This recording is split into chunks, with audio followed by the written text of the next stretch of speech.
Hello friends, ఈ రోజు మనం వినాయకుడికి సంబంధించిన ఒక ఆసక్తికరమైన కథ తెలుసుకుందాం. వినాయకుడు మరియు చంద్రుని శాపం. చివరి వరకు చూడండి, చాలా ఆసక్తికరంగా ఉంటుంది. మరి స్టార్ట్ చేద్దామా? ఒకరోజు వినాయకుడు తన వాహనమైన మూషికంపై ఎక్కి వెళ్తుండగా చంద్రుడు ఆయన్ను చూసి నవ్వాడు. చంద్రుడు అన్నాడు, నీ రూపం చాలా వింతగా ఉంది. పెద్ద పొట్ట, చిన్న వాహనం చూసి నవ్వకుండా ఉండలేకపోయాను అని. దీంతో వినాయకుడు కోపగించి చంద్రుణ్ణి శపించాడు.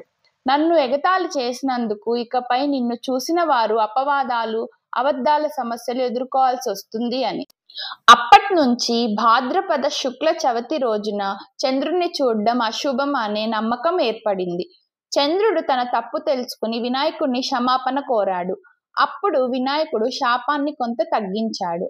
ఆ రోజున నిన్ను చూసిన వారు నా కథ విని నా పూజ చేస్తే ఆ దోషం తొలగిపోతుంది అని అనుగ్రహించాడు.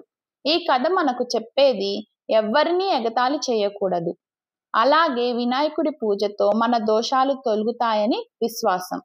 ఇదిగో ఫ్రెండ్స్, వినాయకుడు మరియు చంద్రుని శాపం వెనుక ఉన్న ఆసక్తికరమైన కథ. మీకు ఈ కథలో ఏ భాగం ఎక్కువగా నచ్చింది కామెంట్తో చెప్పండి.